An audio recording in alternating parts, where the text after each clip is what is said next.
الثاني الحبيب عبد الرحمن بن محمد السقاف، ثم إلى الشيخ أبو بكر بن سالم وأخيه أجل، ثم إلى يوسف بن عبد الحسني، ثم إلى الحبيب عمر بن عبد الرحمن العطار، الشيخ علي بن عبد الله بارس، ثم إلى الحبيب عبد الله بن الحداد، وإلى الحبيب علي محمد العبشي، إلى أرواح أولاد حسن الحبيب أنيس بن عبد الحبشي، وإلى الحبيب أحمد بن عبد الحبشي، وإلى الحبيب عبد الله بن محمد بن علي شهاب الدين، وإلى الحبيب حسن بن الحبيب سالم بن الحبيب عبد الله بن الشاتري، ثم إلى الحبيب محمد بن علي مالكي، ثم إلى الحبيب محمد بن سالم بن حفيظ، وإلى الحبيب علي منشور محمد بن سالم بن حفيظ، ثم إلى الحبيب الكتب عبد القادر بن أحمد السقاف، ثم إلى الحبيب عبد القادر بن عبد الرحمن السقاف، ثم إلى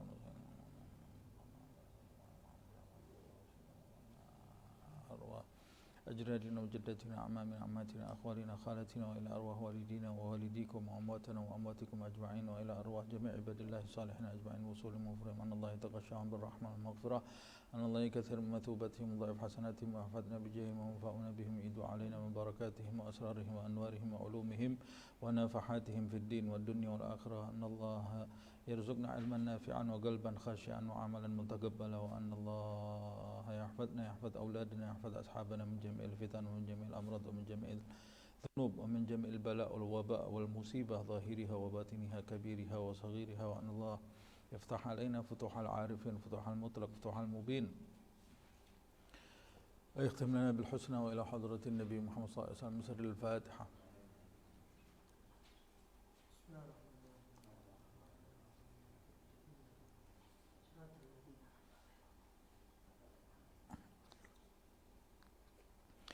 بسم الله الرحمن الرحيم. الحمد لله رب العالمين. اللهم صل وسلم على سيدنا محمد وعلى آل سيدنا محمد. نوينا التعلم والتعليم والنفع والانتفاع والتذكر والتذكير والإفادة والاستفادة والحث على التمسك في كتاب الله وسنة رسول الله صلى الله عليه وسلم وابتغاء مرضاته وثوابه وقربه. Kita lanjutkan kajian An-Nasaih Ad-Diniyah wal Wasaya Al-Imaniyah karya Al-Imam Abdullah ibn Alawi Al-Haddad. Terakhir 212 itu ya. Nah, terakhir masalah hadis itu, innal munafiq alladzi yaqra'ul Qur'an mathaluhu kamathalir raihana rihuha tayyibun wa ta'muha murrun. Anna aqwaman yaqra'una al-Qur'ana kama unzil wa annahu la yujawiz taragihim yamruquna minal islami kama yamruqus sahmu minar ramyah. Baik, kita lanjutkan 213 ini, halaman 213. Qala al-Imam Abdullah ibn Alawi al-Haddad wa minal gurubat al-azimah wal fadail al-jasimah, termasuk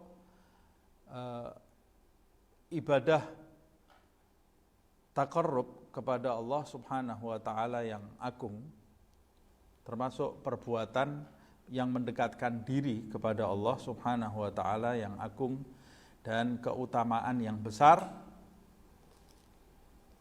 ta'allumul Qur'an al-karimi wa ta'limuhu, termasuk suatu perbuatan ibadah yang besar, maksudnya yang mempercepat seseorang itu mendekat kepada Allah Subhanahu wa taala dan keutamaan yang sangat besar, ta'allumul Qur'an al-karimi wa ta'limuhu,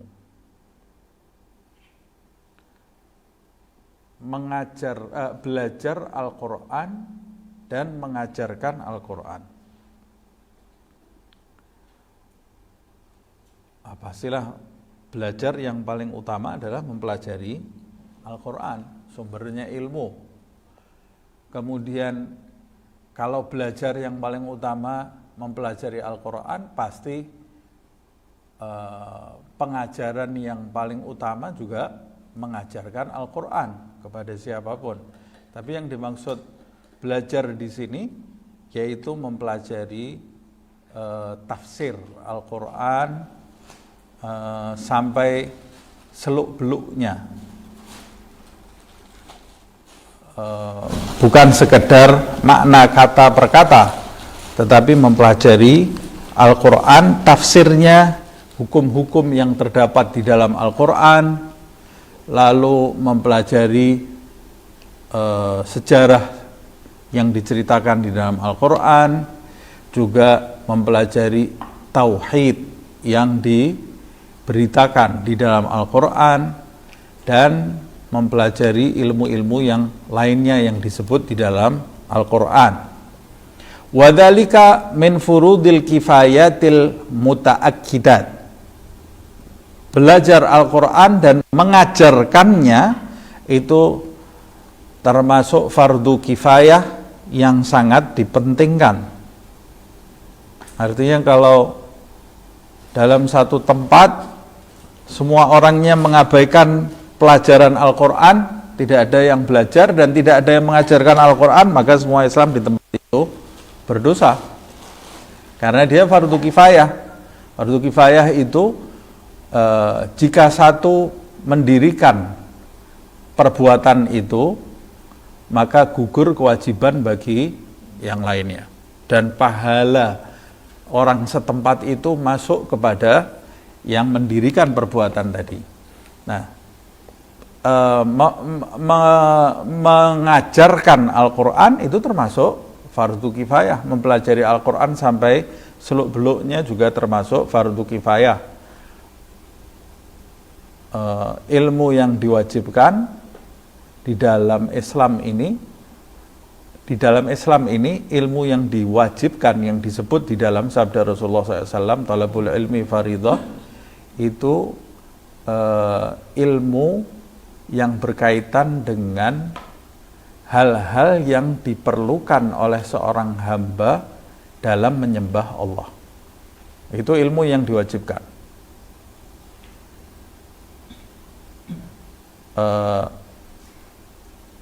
Tentunya ada 3 ilmu itu yang kemudian disimpulkan oleh Imam Ghazali, juga yang sudah kita pelajari di kitab An-Nasaihah Diniyah itu, yaitu ilmu yang berkaitan dengan akidah, meyakini Allah dengan keyakinan yang benar. Kemudian ilmu yang berkaitan dengan tata cara ibadah, yaitu ilmu fikih, tata cara ibadah yang akan kita lakukan. Kalau belum kita lakukan, belum wajib. Umpamanya sholat 5 waktu itu, setiap orang Islam pasti terkena kewajiban sholat 5 waktu, maka dia wajib belajar tata cara sholat 5 waktu. Mau sholat perlu wudhu, wajib belajar wudhu. Mau wudhu perlu air, wajib mempelajari air mana yang bisa digunakan untuk berwudhu. Wudhu ada syarat-syarat sahnya, ada syarat-syarat wajibnya, ada hal-hal yang membatalkan, harus kita pelajari. Mau sholat juga perlu suci dari hadas besar. Ketika kita hadas besar, wajib kita terkena kewajiban mempelajari bagaimana menyucikan diri dari hadas besar, dan begitu seterusnya. Itu hal-hal yang diwajibkan. Yang terakhir yang berkaitan dengan masalah hati pada saat kita mengamalkan suatu perbuatan, itu yang kemudian dikenal dengan ihsan, ilmu ihsan, atau kemudian disebut juga dengan ilmu tasawuf, yaitu ilmu mempelajari penyakit-penyakit hati. Sebab seseorang yang beribadah, berkeyakinan yang benar, bersyariat, memahami syariat, tetapi kalau tidak mempelajari bagaimana cara mengatasi hati, nanti ibadahnya bisa terjangkiti dengan penyakit-penyakit yang bisa mengurangi kualitas ibadahnya, atau bahkan menjadikan ibadahnya tertolak karena penyakit riya atau hal-hal lainnya. Nah, itu ilmu yang wajib, selebihnya fardu kifayah. Termasuk mempelajari tafsir Al-Quran, hukumnya fardu kifayah. Begitu juga mengajarkannya. Waqad qala Rasulullah SAW, khairukum man ta'allamal Qur'ana wa 'allamahu. Kata Rasulullah SAW, sebaik-baik orang di antara kalian, man ta'allamal Qur'an, bagi siapa yang mempelajari Al-Quran, wa 'allamahu, dan mengajarkan Al-Quran. Nah, penting kalau kita mau jadi orang yang terbaik, ya kita mulai belajar Al-Quran. Nah, apalagi Kalau kita ini punya waktu senggang, waktu luang, walaupun mempelajari Al-Quran itu fardu kifayah, bukan berarti kemudian setiap orang itu meninggalkan, setiap orang, oh sudah ada orang alim kok di tempat saya berarti tidak perlu belajar Al-Quran lagi. Salah. Orang alim itu yang ada di tempat kamu yang mengetahui Al-Quran itu, wah betapa bahagianya dia, pahalanya banyak, orang masuk ke dalam dirinya. Apa kamu tidak mau menjadi seperti dia? Saya pernah menjelaskan di pertemuan yang lalu, jangan berzuhud terhadap akhirat, zuhud itu terhadap dunia. Jadilah orang yang ingin mengerti Al-Quran. Jangan sampai keinginan kita untuk mengerti hal-hal selain Al-Quran itu mengalahkan keinginan kita untuk memahami Al-Quran. Bagaimana orang Islam ketika lewat di dalam bacaannya itu satu kata, dua kata, tiga kata, 10 kata yang tidak dia pahami, yang tidak dia ketahui maksudnya, tafsirnya biasa-biasa saja, tapi dia membaca sejarah yang tidak ada hubungannya dengan kedekatan di sisi Allah Subhanahu wa ta'ala. Dia bisa penasaran yang luar biasa, dia pelajari sampai ke seluk-beluknya. Atau bahkan orang zaman sekarang ini bukan mempelajari sejarah yang nyata, sejarah buatan, mempelajari sejarah film karangan manusia, diciptakan sejarahnya, dia bisa pelajari sampai seluk-beluknya, tahu karakter di dalam film itu, tetapi keinginannya untuk memahami Al-Quran nol, tidak ada. Sampai umurnya bertambah, tetap saja dia membaca Al-Quran itu buta terhadap apa yang dia baca. Nah ini seharusnya kalau seseorang menanyakan kepada dirinya, dia pasti harusnya kalau tidak bermuka tebal, dia ini malu dia kepada Allah Subhanahu wa ta'ala. Bagaimana dia bisa memahami ucapan selain Allah tetapi tidak pernah punya keinginan memahami ucapan zat yang maha pengasih, maha penyayang, yang paling baik kepada dirinya, yaitu Allah Subhanahu wa ta'ala. Nah, wa 'allamahu, perbuatan yang paling baik yaitu mengajarkan Al-Quran kepada banyak orang. Su'ila Sufyan ats-Tsauri rahimahullah ta'ala. Sufyan ats-Tsauri pernah ditanya Sufyan ats-Tsauri ini. Faqila lahu ar-rajulu yata'allamul Qur'an. Ditanyakan kepada Sufyan ats-Tsauri itu. Ar-rajulu yata'allamul Qur'an. Ada seorang laki-laki belajar Al-Qur'an.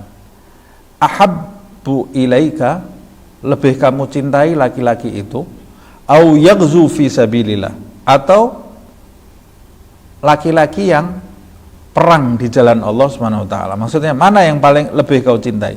Laki-laki yang mempelajari Al-Qur'an atau laki-laki yang perang di jalan Allah Subhanahu wa ta'ala? Dua-duanya punya keutamaan ini ya. Perangnya bukan di jalan nafsu tapi fi sabilillah. Jadi perang yang benar ini, di jalan Allah yang benar. Bukan perang karena golongan, bukan perang karena apa-apa, tapi perang betul-betul karena ingin meninggikan kalimat Allah Subhanahu wa ta'ala dan karena Allah. Fi sabilillah. Mana yang lebih kau sukai? Faqala bal yata'allamul Qur'an. Kata Sufyan ats-Tsauri, aku lebih suka orang yang belajar Al-Quran daripada orang yang perang di jalan Allah Subhanahu wa ta'ala. Nah, apa ini alasannya? Orang yang yarhamukallah. Apa alasannya orang yang belajar Al-Quran ini kok lebih disukai oleh Sufyan ats-Tsauri? Sufyan ats-Tsauri ini orang yang punya kedudukan di sisi Allah Subhanahu wa ta'ala. Berarti dia pasti mengetahui mana yang lebih utama dan mana yang lebih bermanfaat dan mana yang lebih mempercepat proses mendekat kepada Allah Subhanahu wa taala. Dia mengatakan dia lebih suka orang yang belajar Al-Qur'an. Nah, berkata beberapa ulama, alasannya apa sih? Alasannya orang kalau berperang di jalan Allah Subhanahu wa taala, pada saat dia berperang kemungkinan memberikan petunjuk kepada orang itu sedikit.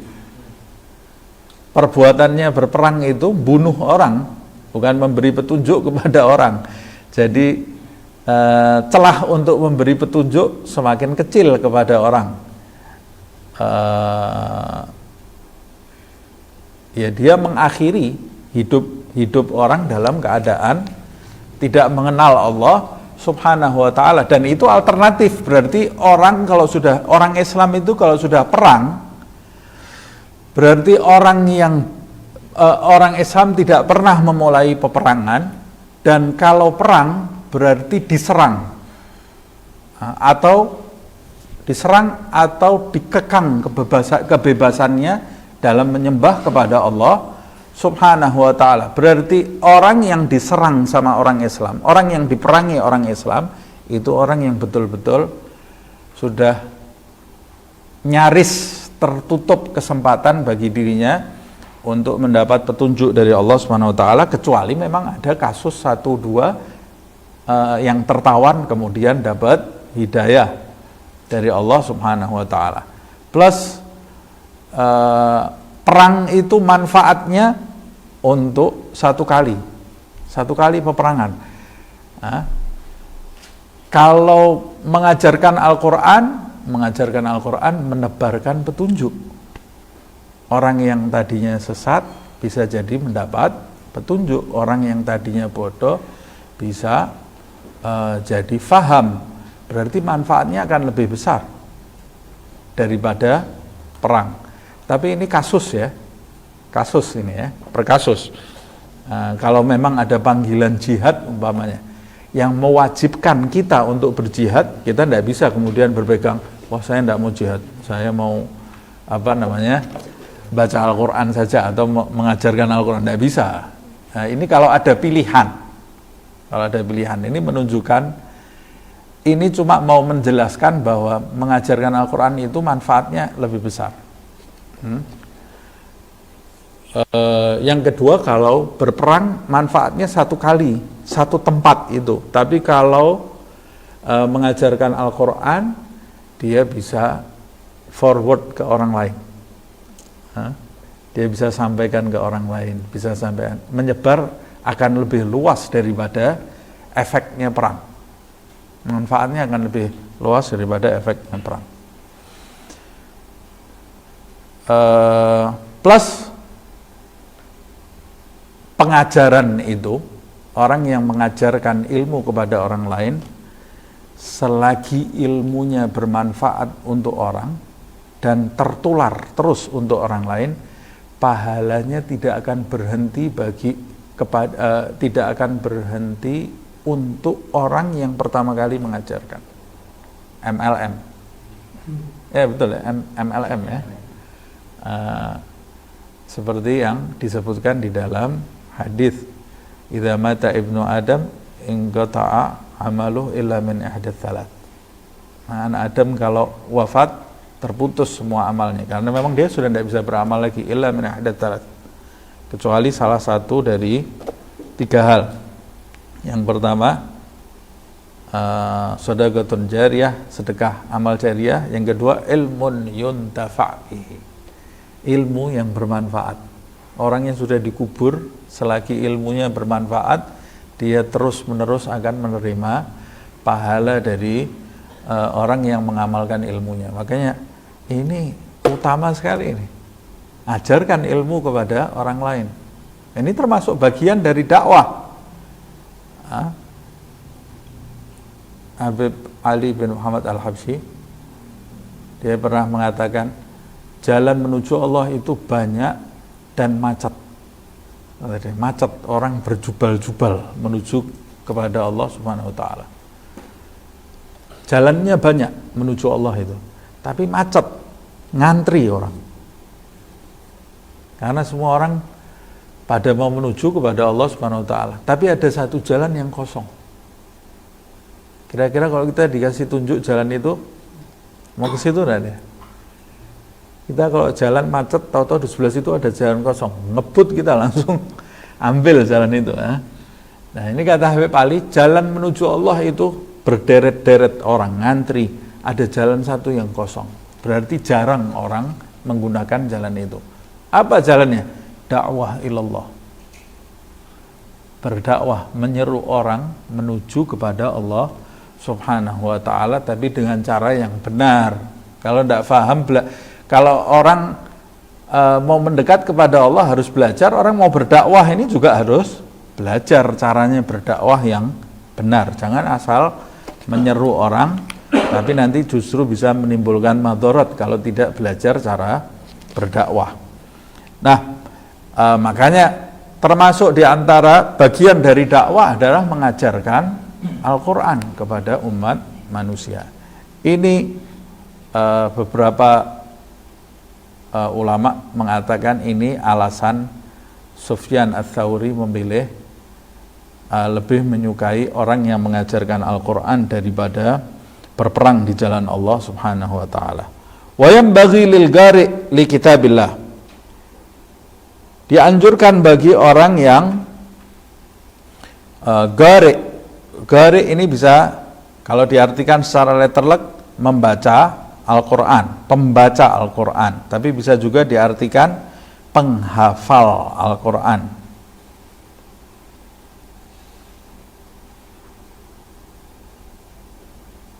Jadi bisa bermakna dua ini ya, dan ini dua-duanya masuk. Ayyastakthira min tilawatihi ana al-laili wan nahar. Bagi orang-orang yang membaca Al-Quran, apalagi bagi orang yang menghafal Al-Quran, diharuskan mereka untuk memperbanyak tilawah pagi dan petang. Ini kebalik ini, petang dan siang, malam dan siang. Ana al-laili wan nahar. Memperbanyak.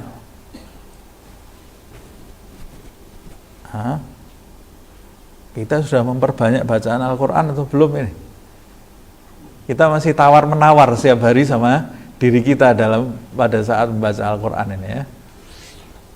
Mudah-mudahan Allah Subhanahu wa ta'ala membuka semangat di dalam diri kita untuk membaca Al-Quran, untuk mendalami Al-Quran, dan untuk mengamalkannya dalam kehidupan sehari-hari.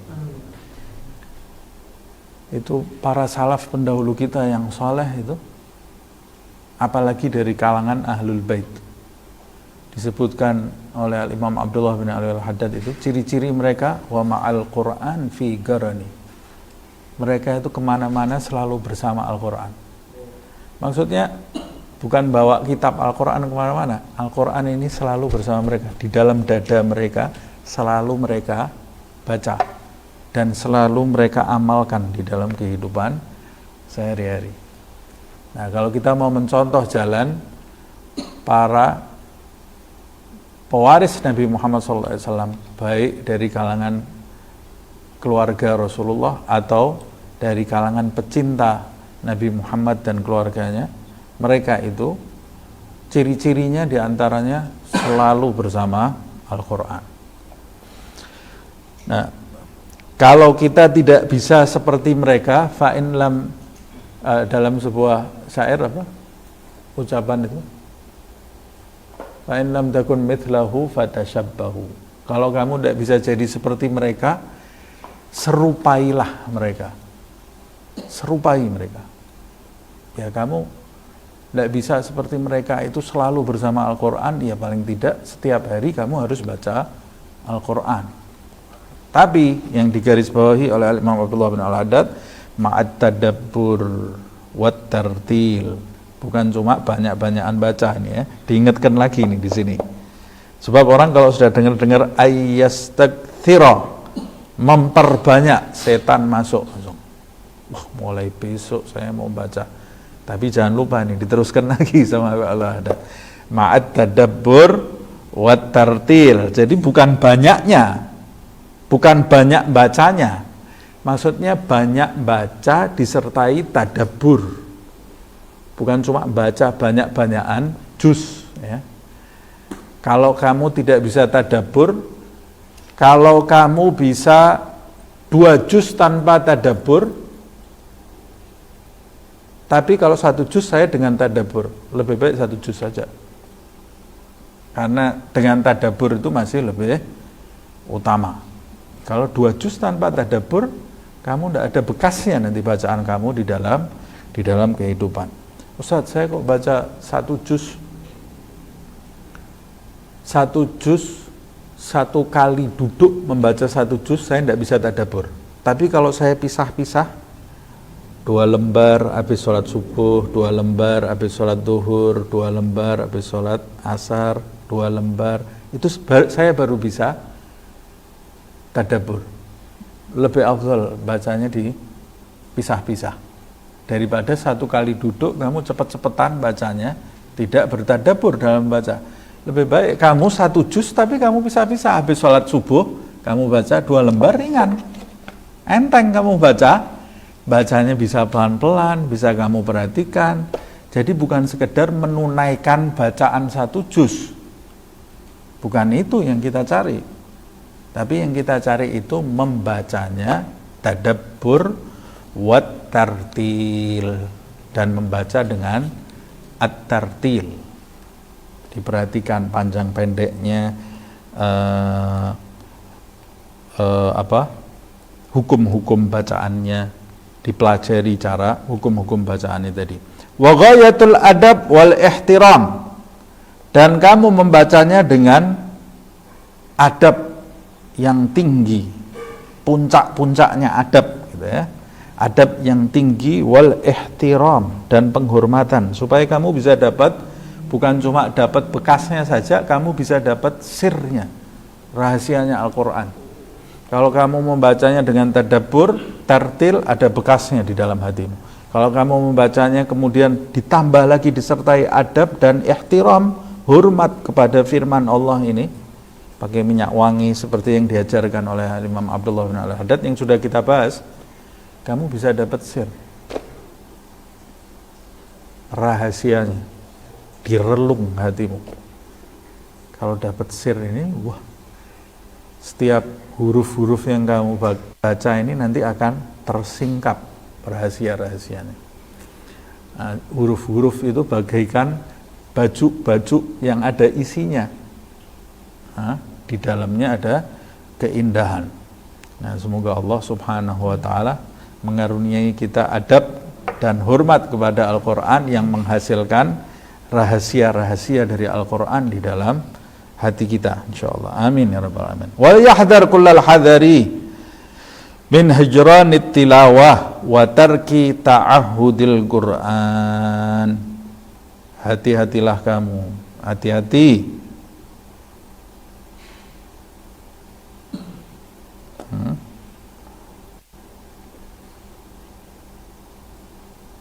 Hati-hatilah kamu dari menjauhi Al-Quran, kata Al-Imam Abdullah bin Ali Al-Haddad.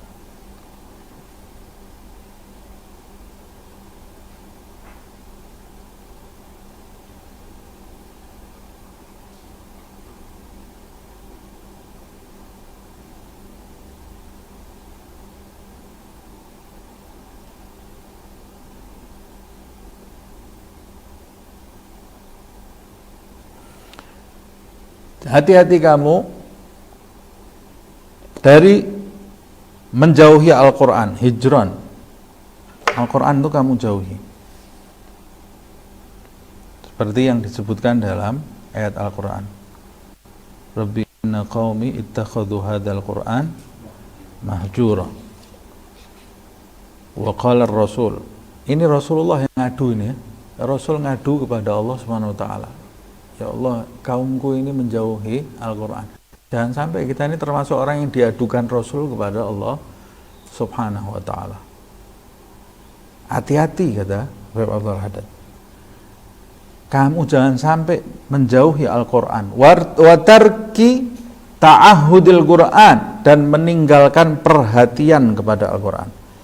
Ta'ahud itu mungkin bisa juga menjaga hafalan, mungkin bisa juga menjaga hafalan.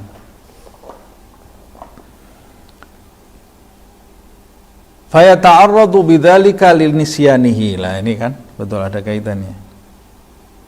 Sampai-sampai hal itu mengakibatkan kamu melupakannya, melupakan bacaan Al-Quran karena tidak pernah diulang-ulang, tidak pernah dibaca Al-Quran sampai lupa. Sudah pernah dianugerahi oleh Allah hafalan Al-Quran, tapi tidak pernah diulang, tidak pernah dibaca. Dia sibuk melakukan hal-hal yang tidak ada manfaatnya. Kecuali kalau dia sibuk dalam dakwah lain. Kadang-kadang orang yang ada dai yang dia betul-betul waktunya sudah untuk umat. Kalau dia menyibukkan diri mengulang-ulang hafalannya, umat ini banyak yang sesat. Ya sudah, dia menghabiskan waktunya untuk umat, melayani umat, sampai tahu-tahu hafalannya lupa. Lah ini ma'dzur ini.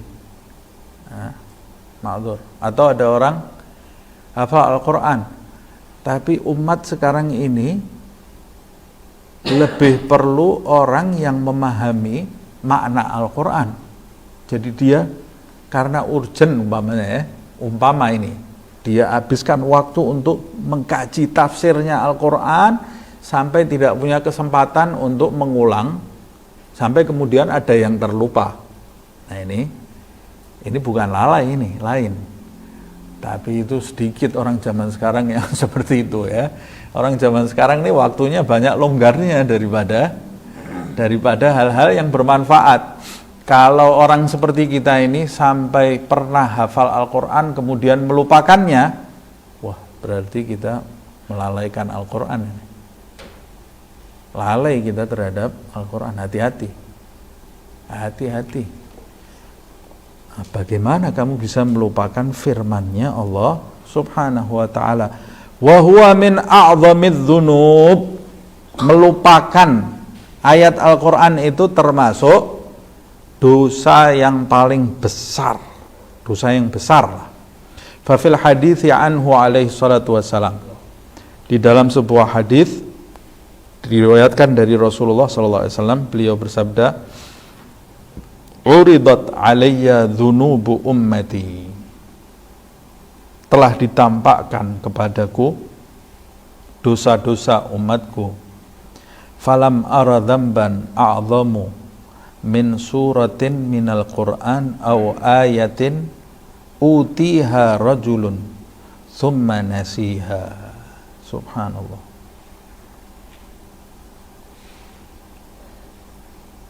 Ditampakkan kepadaku dosa-dosa umatku, dan pada saat itu aku tidak melihat dosa yang lebih besar di antara dosa-dosa yang ditampakkan kepadaku itu. Tidak ada dosa yang lebih besar melebihi dosa sebuah surat atau ayat, bukan cuma surat loh nih ya, atau ayat yang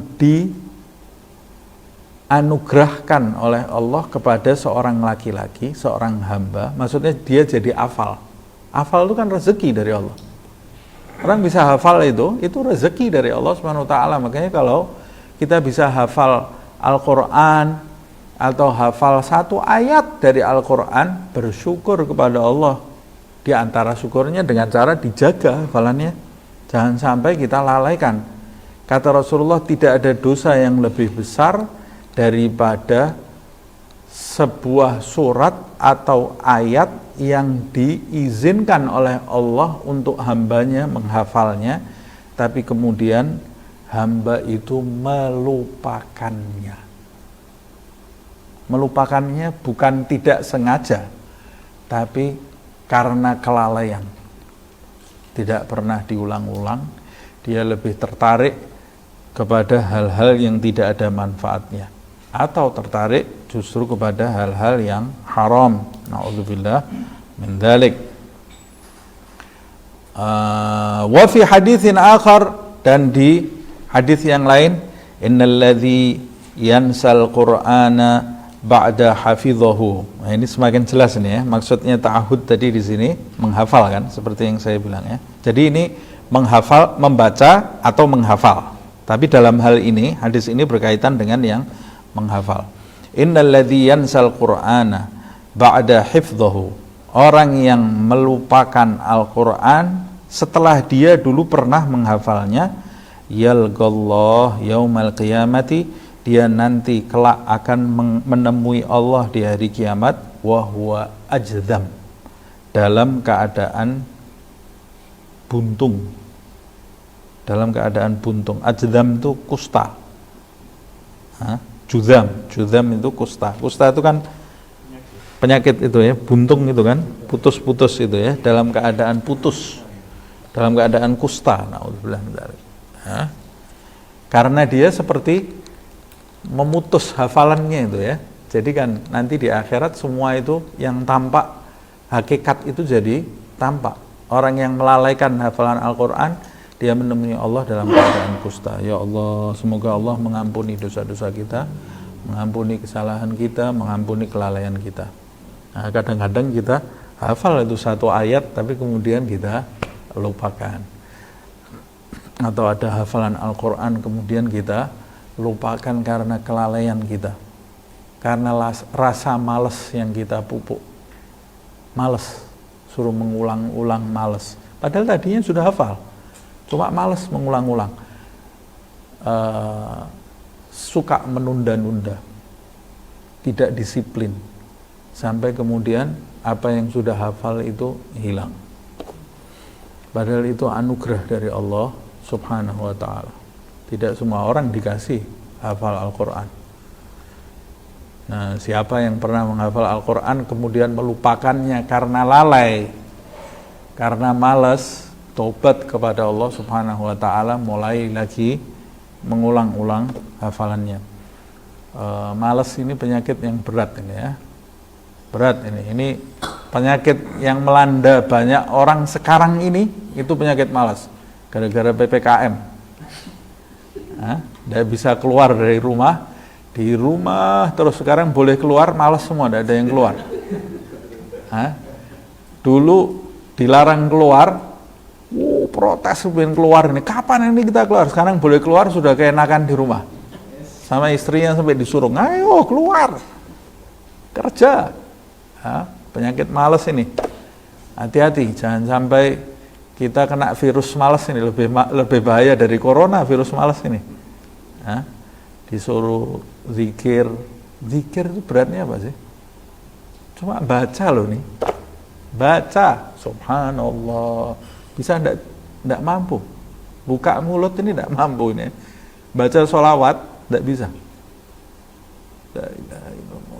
Apa salahnya orang ini enggak bisa baca sholawat ini ya? Kok berat sampai berat baca sholawat? Disuruh baca zikir berat, disuruh baca ratib berat, disuruh baca wirdul latif, ya Allah, pantasnya kayak suruh teriak-teriak 3 jam gitu ya. Padahal cuma baca wirdul latif, ya Allah, 14 menit selesai, 15 menit selesai. Ratibul haddad itu kita baca 15 menit juga selesai. Sholawat 100 kali, ya Allah, paling cuma 4 menit, 5 menit. Berat. Tapi kalau suruh ngobrol,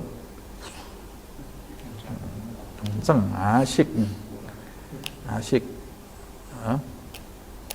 Subhanallah, semoga Allah mengangkat sifat malas dari dalam diri kita dan dari dalam diri umat Nabi Muhammad SAW.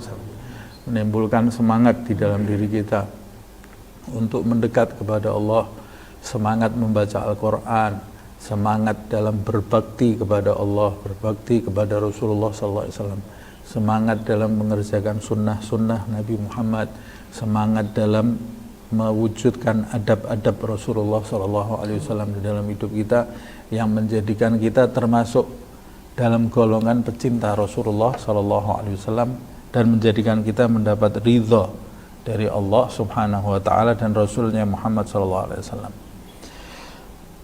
Nah, ini harus punya planning kita. Apalagi kalau kita punya grup Maksudnya grup ini kelompok menghafal Al-Quran. Jadi ada yang diajak bersama-sama menghafal, mengulang hafalan. Itu akan lebih kuat lagi daripada kita jalan sendiri. Nah, sekarang ini sudah banyak ini grup-grup penghafal Al-Quran itu. Kita bisa masuk ke situ untuk mengulang-ulang hafalan kita. Nah, lebih bagus lagi yang offline, bukan yang online. Wagad amara alaihi salatu wassalam sahibal Qur'an bita'ahudihi. Rasul sallallahu alaihi wasallam telah memerintahkan orang yang selalu bergelut dengan Al-Quran, maksudnya selalu sahibul Quran itu orang yang selalu membaca Al-Quran untuk menjaga hafalannya. Kalau dia hafal, untuk menjaga hafalannya. Minimal setiap orang di antara kita minimal Wadduha sampai Anas itu hafal. Tidak boleh lupa, harus diulang-ulang. Nah, minimal. Jangan sampai, wah itu dulu waktu SD saya bisa baca Wadduha. Ini masa Al-Quran buat anak SD ini tambah besar, kamu harus lebih urgent lagi, kamu ini bertambah umur, bertambah perlu dengan surat-surat Al-Quran. Tambah perlu dengan surat-surat Al-Quran. Nah itu anak-anak kita banyak yang waktu SD hafalan juz 30, begitu SMP kita tanya lagi, amma yatasaalun surat An-Naba, sudah lupa. Loh, kok bisa lupa? Itu kan pelajaran SD itu. Juz 30. Ada lagi yang parah ini saya kan pernah berinteraksi dengan anak-anak sekolah. SD juz 30 hafal, SMP juz 29. SMP hafal juz 29, yang 30 hilang.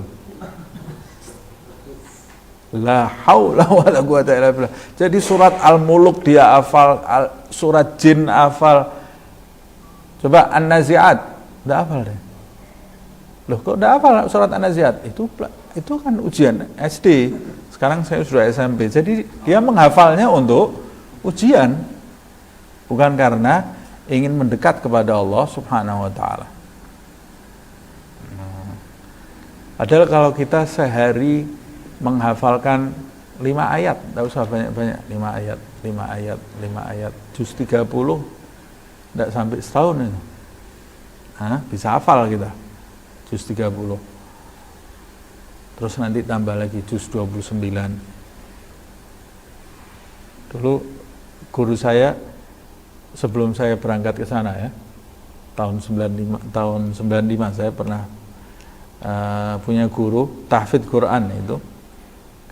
Jadi dia unik caranya menghafal Al-Quran, tidak dari biasanya kalau di sini kan juz 30 terus 1, 2, 3. Kalau dia enggak, dari juz 27 dulu.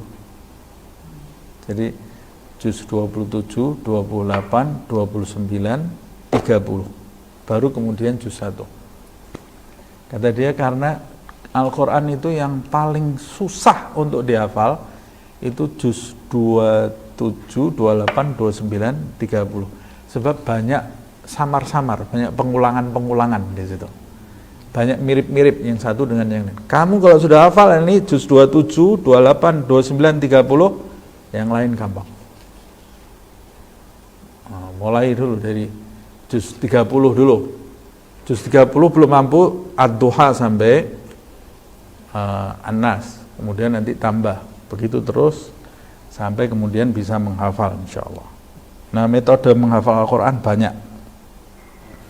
Waqad amara alaihi salatu wassalam sahibal Qur'an bita'ahudihi, untuk menjaga. Sekarang juga diajarkan bagaimana cara menjaga hafalan Al-Quran.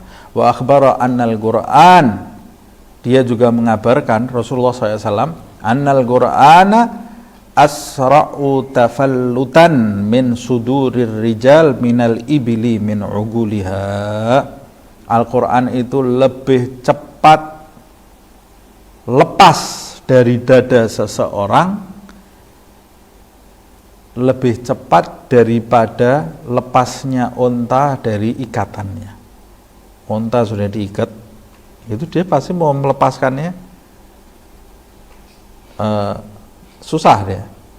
Nah, makanya orang yang hafal Al-Quran ini lebih cepat lepasnya daripada lepasnya unta dari talinya. Waqad kana lis-salafi rahimahullah inayatun tammatun bi qiraatil Qur'an. Dulu para salaf memiliki perhatian yang sempurna terhadap bacaan Al-Qur'annya, membaca Al-Qur'an. Walau bidzalika adatun mukhtalifah. Mereka punya kebiasaan yang berbeda-beda di antara yang lain. Yang satu dengan yang lain. Perhatiannya terhadap Al-Qur'an ini luar biasa para salaf ini dalam membaca Al-Qur'an. Faminhum man kana yakhtimu fi kulli syahrin khatmah. Di antara mereka ada yang setiap bulan menghatamkan Al-Quran sekali. Setiap bulan. Ini kita ngomongnya bacaan disertai tadabbur, disertai tartil, adab, ihtiram ini ya. Nah, bukan cepet-cepetan baca ini ya. Di antara mereka ada yang sebulan sekali hatam Al-Quran. Wa minhum fi kulli 10 layalin. Di antara mereka ada yang setiap 10 hari hatam Al-Quran. Kalau setiap 10 hari berarti sebulan 3 kali. Wa fi kulli 8 layali. Di antaranya ada yang setiap 8 hari hatam Al-Quran. Wa fi kulli 7. Di antaranya ada yang setiap minggu. Biasanya hatamannya hari Kamis.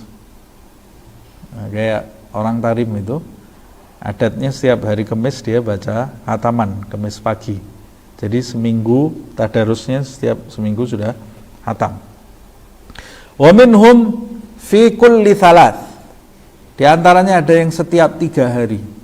Berarti kalau setiap 3 hari hatam, 1 hari 10 juz. 10 juz berarti setiap habis sholat 2 juz. 2 juz itu 1 jam. Kalau bacanya lancar. Ya, atau 1 jam setengah.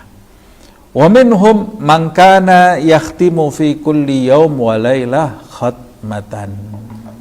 Di antara mereka ada yang setiap hari hatam Al-Quran. Ini waktunya sudah berkah ini ya. Waktunya berkah dia ini. Orang kalau dekat sama Al-Quran, waktunya dibanjiri dengan Al-Quran, zikir, manfaat, terus tidak pernah lalai, nanti waktunya diberkahi oleh Allah Subhanahu wa ta'ala. Sampai dia bisa menghatamkan Al-Quran setiap hari hatam Al-Quran. Bacanya dengan tadabbur, tartil, adab, ihtiram. Bukan cepet-cepetan ini bacanya ya. Bukan cepet-cepetan. Membacanya dengan tadabbur dan tartil.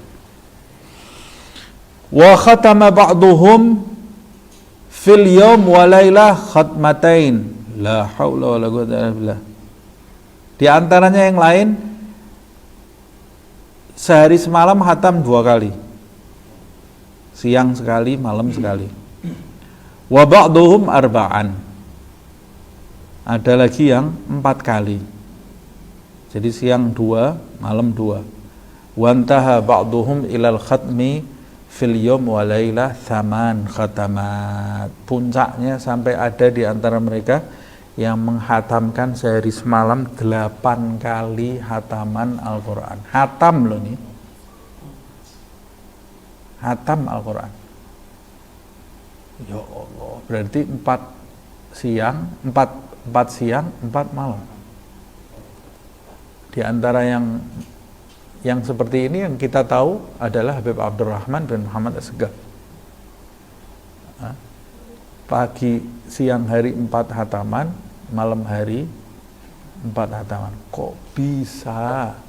Ya sudah, dia berkah waktunya ini karena dia jaga betul-betul. Dijaga waktunya ini. Nah, kita sebulan sekali saja maksa diri ini ya. Sebulan sekali. Nah, tapi qala al-Imam Nawawi rahimahullah. Imam Nawawi rahimahullah mengatakan wa hadza aktsar ma balaghana. Ini adalah berita yang sampai kepada kita, yakni al-khatam fil yawm wal lailah 8 marrat. Maksudnya tentang berita tentang para salaf yang menghatamkan Al-Quran 8 kali sehari semalam. Wa karraha ba'duhum al-khatma fi aqalli min 3 ayyam. Sebagian ulama memakruhkan perbuatan menghatamkan Al-Quran lebih cepat dari 3 hari. Makruh. Jadi maksimal kamu menghatamkan Al-Quran itu 3 hari sekali. Kalau sampai lebih cepat dari 3 hari, makruh hukumnya. Sebagian ulama memakruhkan. Kenapa? Karena ditakutkan nanti cuma mengejar hataman. Jadi sebagian ulama mengatakan bacaan Al-Quran itu bisa dibaca dengan tartil, dengan tadabbur, maksimal kalau sebanyak-banyaknya itu 3 hari 1 kali hatam. Kalau kamu kurang dari 3 hari, pasti kamu tidak tadabbur atau tidak tartil dalam membacanya.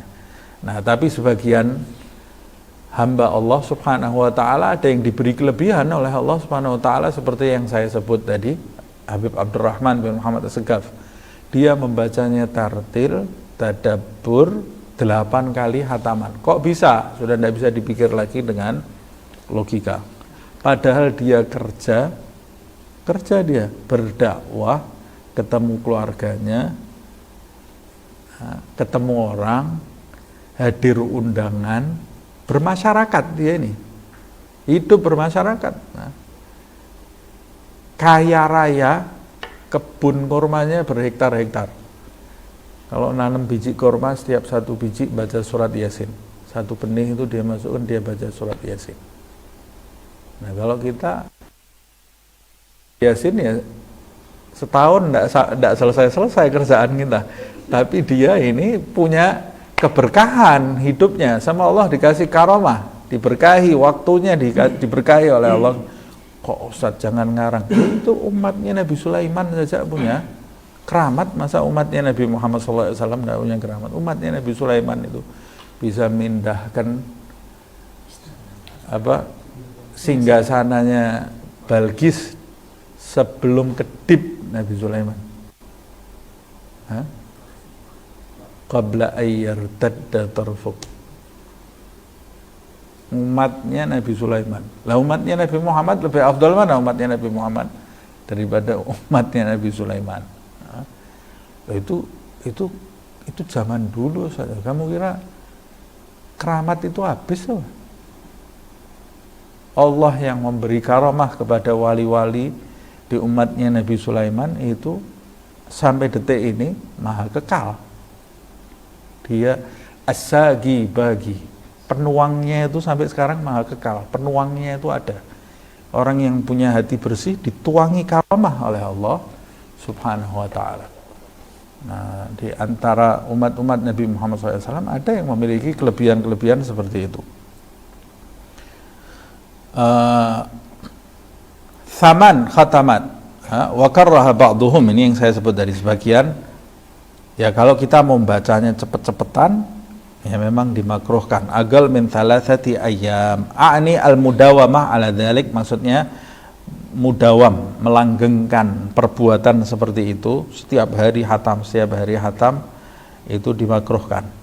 Wa qad qala alaihi salatu wassalam la yafqah man qara al-Qur'an fi aqallin min 3. La yafqah, tidak memahami mereka yang membaca Al-Quran lebih kurang dari 3 hari. Maksudnya menghatamkan Al-Quran lebih cepat dari 3 hari. Ini mereka berpegang pada pendapat seperti ini, yaitu la yafqah, maksudnya ya mereka tidak faham, tidak bisa memahami apa bacaannya nanti, tidak bisa mengambil hikmah dari bacaannya.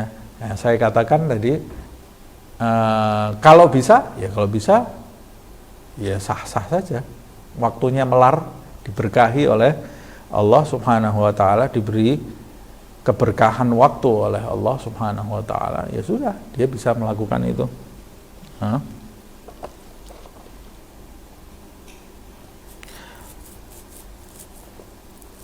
Ini masih kurang 5 menit, kita lanjutkan ya.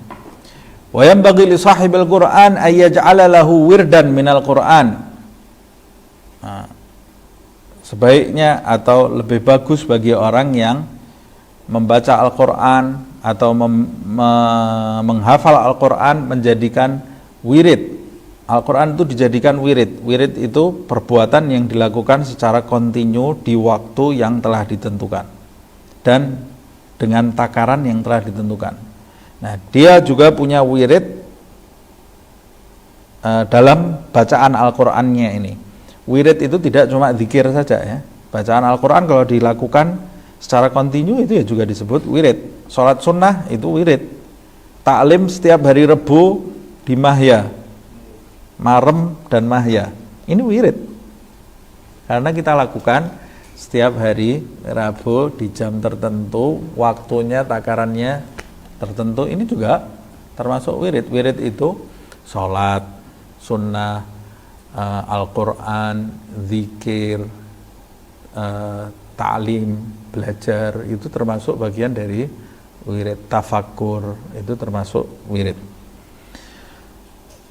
Menjadikan bacaan Al-Quran ini sebagai wirid, yagum bihi fi sholatihi minal lail. Nah, wirid yang dia baca pada saat dia melakukan sholat lail, sholat malam. Ya berarti harus bangun sholat malam dulu. Kalau tidak bangun sholat malam ya bagaimana mau wiridnya ini ya.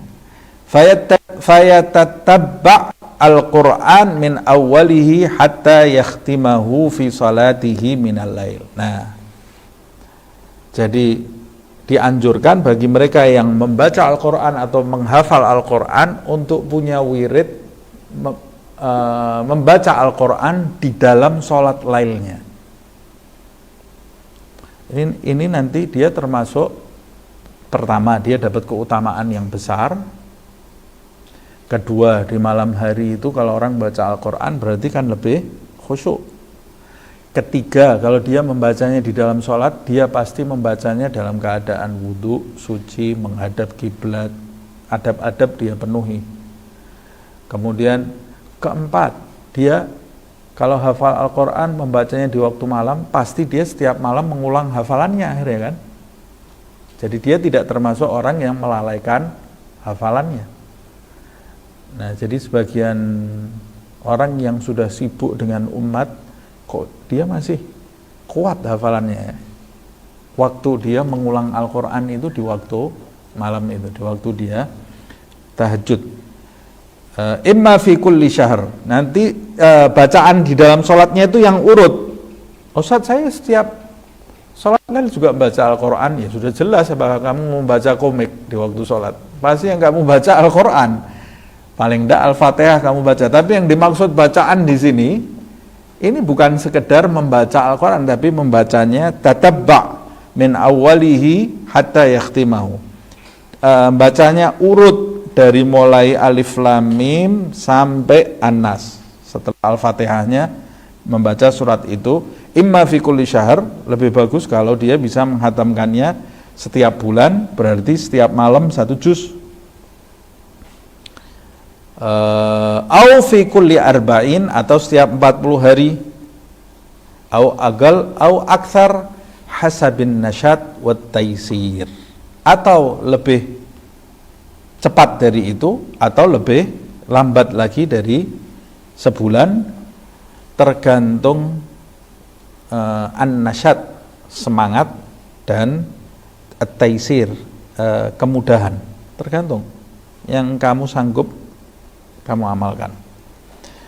Wala yatruk dzalika, dan kalau sudah diputuskan hendaklah tidak meninggalkan hal itu. Wala yaksal, dan tidak malas. Wala yaksal anhu. Faqad warada fil hadits, telah diriwayatkan di dalam hadis, annal Qur'an was-shaum yashfa'ani fil 'abdi indallah. Sesungguhnya Al-Qur'an dan puasa itu nanti akan memberikan syafaat pada hamba di sisi Allah Subhanahu wa taala. Fa yaqulul Qur'an, Al-Qur'an itu akan berkata, mana'tuhun naum bil lail fasyaffi'ni fi. Ya Allah, aku dulu waktu di dunia telah mencegah tidurnya di waktu malam. Karena di waktu malam orang ini tidak tidur membaca aku. Mana'tuhu an-naum bil lail fasyaffi'ni fi. Izinkan aku memberi syafaat kepada dia. Wa yaqulu shaum, puasanya juga berkata, mana'tuhu minat ta'ami bin nahar. Ya Allah, dulu waktu dia di dunia telah aku cegah dari makan di siang hari. Fasyafi'ni fi, maka izinkan aku memberikan syafaat kepada hambamu ini.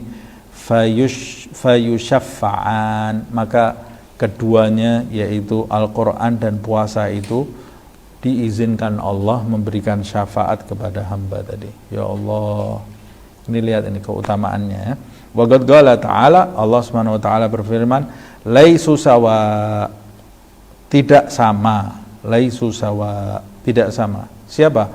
Min ahlil kitab, orang-orang dari ahlul kitab ini tidak sama yang satu dengan yang lain, dengan orang-orang di antara mereka, sekelompok ummatun, sekelompok orang, qaimatun, yang berdiri sholat, maksudnya yatluna ayatillah, membaca ayat-ayatnya Allah. Berarti ini orang yang di dalam sholat membaca Al-Quran dengan urut, itu punya kedudukan di sisi Allah SWT. Ana al-lail, di waktu malam. Baca Al-Quran yang disebut di waktu malam, di dalam sholat di waktu malam. Wahum yasjudun, sedang mereka pada waktu itu dalam keadaan bersujud, maksudnya sholat, berdiri, sujud. Yu'minuna billah wal yaumil akhir, mereka itu beriman kepada Allah, kepada hari akhir. Kalau tidak beriman kepada Allah, tidak beriman kepada hari akhir, malas disuruh bangun malam, enak tidur. Enak selimutan, AC-nya tambah dingin, tambah nikmat, suruh ninggalkan tempat tidur. Ini karena dia beriman kepada Allah, yakin, keyakinannya kuat kepada Allah, kepada hari akhir. Bangun dia di malam hari itu, bukan kulhu setiap rakaat, ini baca Al-Quran yang panjang-panjang ini dan urut.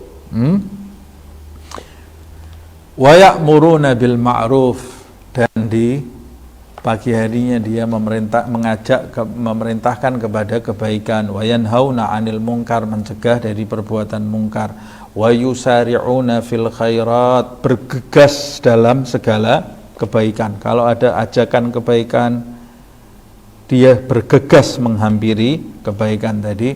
Wa ulaika minas salihin, mereka itulah orang-orang yang saleh, berbuat kebaikan.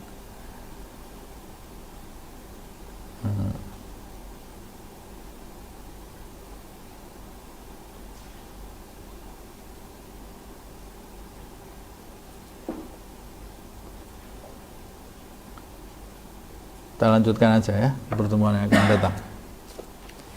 Semoga Allah Subhanahu wa taala memberikan semangat kepada kita untuk membaca Al-Quran, menghafal Al-Quran, dan menjadikan kita termasuk orang-orang yang selalu berdekatan dengan Al-Quran, mengaruniai kita pemahaman yang benar terhadap Al-Quran, adab terhadap Al-Quran, kecintaan kepada Al-Quran, dan dijadikan Al-Quran juga mencintai kita, dan dijadikan semua itu sebagai sarana bagi kita untuk mendapat kebahagiaan lahir batin dunia akhirat insyaallah. Amin ya rabbal alamin.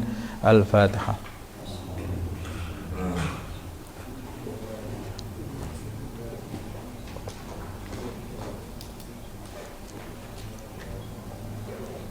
Ya Rabbana a'tarafna bi annana nagtarafna wa annana asrafna ala ladha ashrafna fatub alayna tauba taghsil li kulli hawba wastur lana al-awrati wa aminir rawati waghfir li walidina rabbi wa mauludina wal ahli wal ikhwani وسائر الخلان وكل ذي محبة أو جيرة أو صحبة والمسلمين أجمع آمين. ربي اسمع فضلا وجودا منا لا باكتساب منا بالمصطفى الرسول نحظى بكل سول بالمصطفى الرسول نحظى بكل سول